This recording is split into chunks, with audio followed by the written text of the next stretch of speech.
Keeping venomous reptiles is an unforgiving hobby, requiring proper training and lots of experience. One simple mistake can be the difference between life and death. Remember, the most venomous snake in the world is the one that just bit you. There are no venomous snakes with training wheels. Just because you see Viperkeeper handle snakes a certain way does not mean you should try it too. Well, the silver bullet is being a little bit inquisitive. At the moment, I'm getting ready to change his water bowl. And since there's no food items present, the chance of a feeding response like attack is reduced, but not impossible. And you can see from the tongue flicks that there's more of an inquisitive tongue flick than a threatening tongue flick. So he's just investigating everybody else that's in here.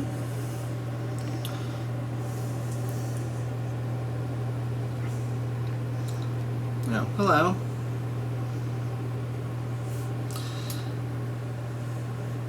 Yeah, it's just your friend, the camera. Now, if you would be kind enough to return to your quarters, thank you. No, that's not good, because you can cover a lot of distance with that loop.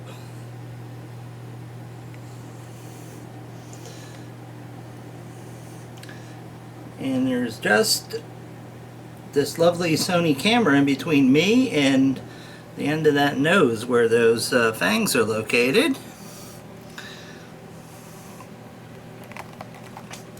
But as you can see, the bullet is not in defensive mode, just in, hey, am I going to get furloughed here? Why don't you come up here? Huh?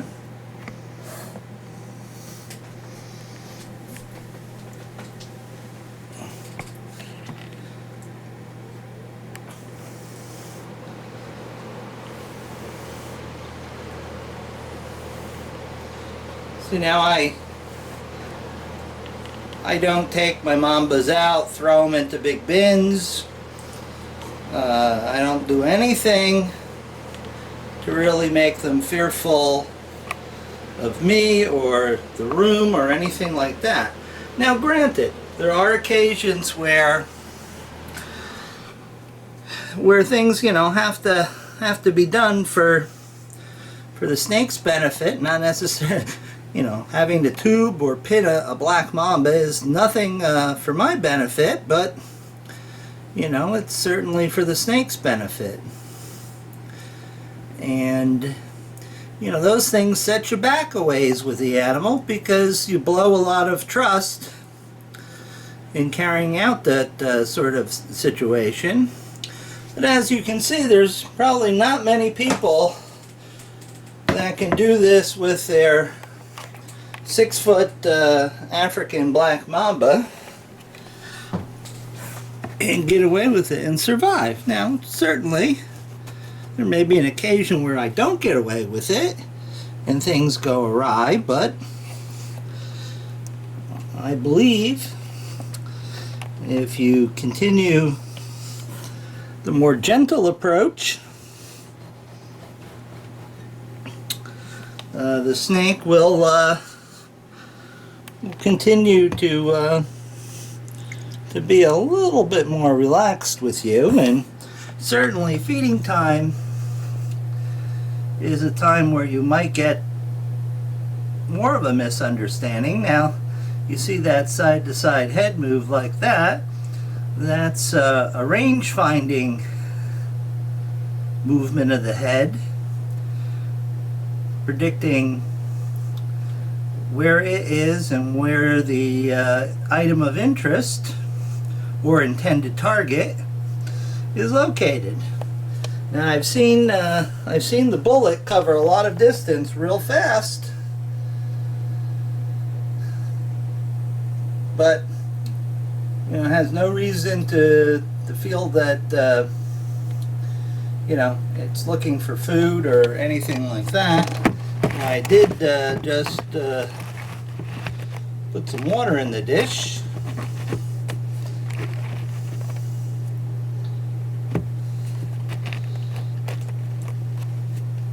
And that is sort of an inquisitive sort of attack mode. But right at the moment, what I am going to do is scoop some poop. And here you can see that he generally reacts pretty well to that. He doesn't really make too much of a fuss.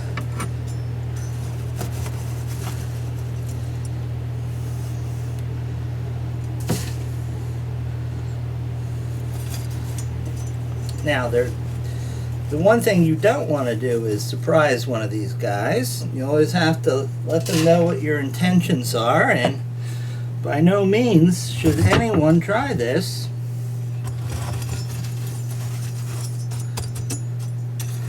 Because misunderstandings have serious consequences when it comes to this particular species. You could be down for the count and out in 30 minutes or less. I do have serum on hand for these African snakes. But still, hospitals probably 15 minutes up the road. A lot can happen in 15 minutes.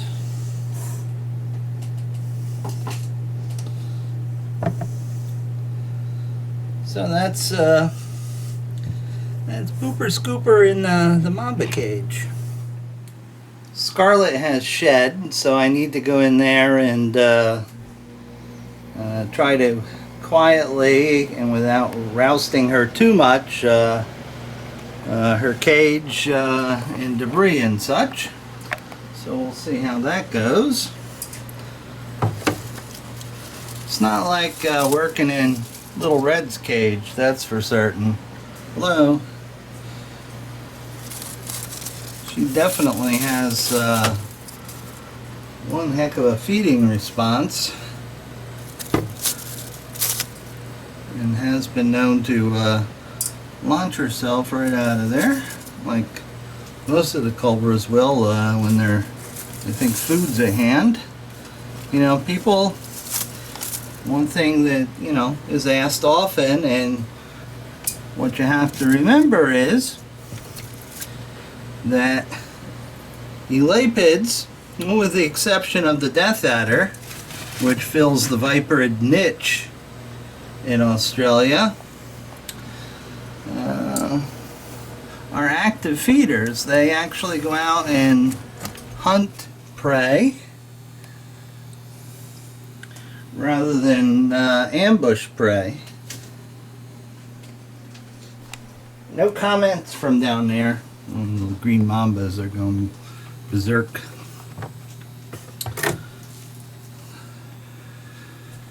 So that's why most elapids are rather slender in stature and not necessarily you know, have wide fat heads as you would expect. Hold on. Okay, and no time like the present to poop or scoop her cage, even though she doesn't like it. Matter of fact, it's easier working in the Silver Bullet's cage than it is her cage, and I think Mrs. Brown is the absolutely worst cage to work in. She is absolutely a psycho, no question about it. She is just hell on wheels.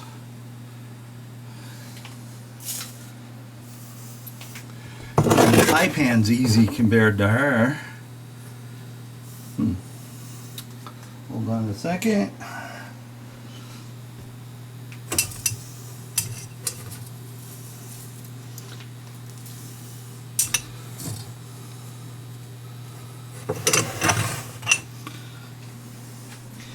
Now fortunately, with the exception of the spitting part, these tools that I'm working with offer me sufficient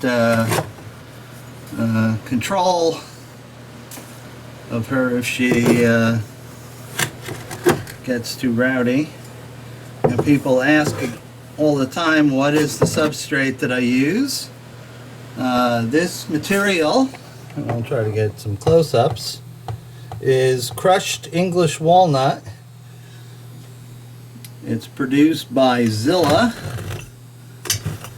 and although it's rather dusty, for those animals that are used to sandy substrates, this is quite good.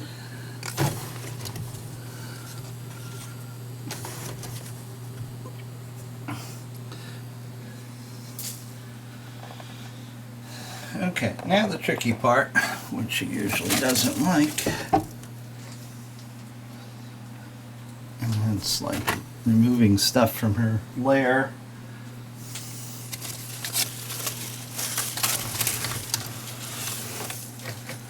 She gets quite irritated when I disturb her inner sanctum there. Oh, but there's quite a bit of poop back there. And of course, having the camera with the lens further provokes the possibility of spitting, because she does see this as one big eyeball of an invader, an intruder into her realm. There she is.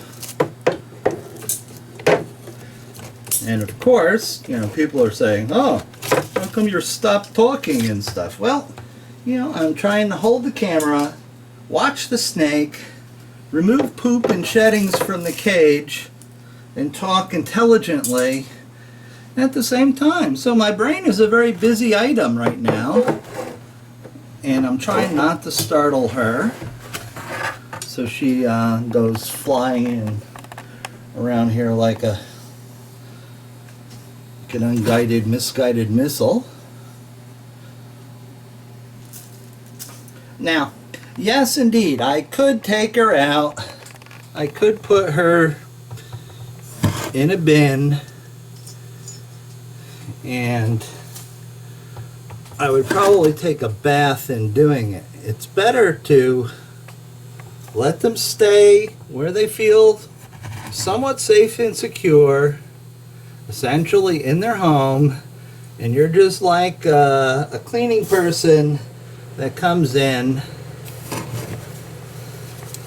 and tidies up on occasion. And you know, if someone's in your house or in a hotel room when the maids come in and stuff, you know, it isn't really comfortable for you to be there while the maids are there, and it's not very comfortable for them. So so that's what I liken this to. Viperkeeper's Hotel for Venomous Snakes. You know, and sometimes the occupant of the room doesn't like the service, right?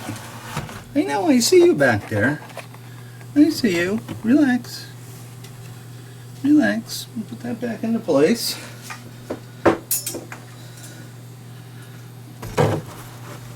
It's okay. It's okay. Alright, now she's a little bit hyper. Hey baby, you're okay.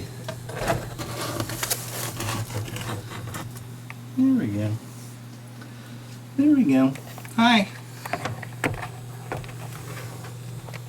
Wanna play peekaboo? Huh?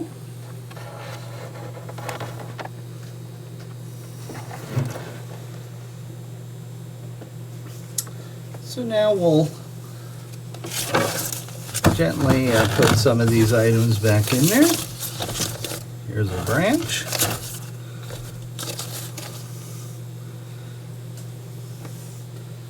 We'll put her water dish over here. She won't need that right away. Okay. Now again, if you keep venomous, please don't try this. But certainly, this way, if you can get them used to you like this, is certainly a way of keeping them without them getting stressed or excited or getting spat all over and all that good stuff. Right there, Scarlet? Because I guarantee you she would go into hyperspace if I put a hook on her. So sometimes it's just better to work in the cage with them and not disturb them as much as possible than to take them, hook them out, throw them in a tub, slam a lid down on it. You know, okay. You know, certainly this would be a lot less risky if I didn't have all those other things to do. But anyway, there you have it. There's a cage cleaning of Scarlet.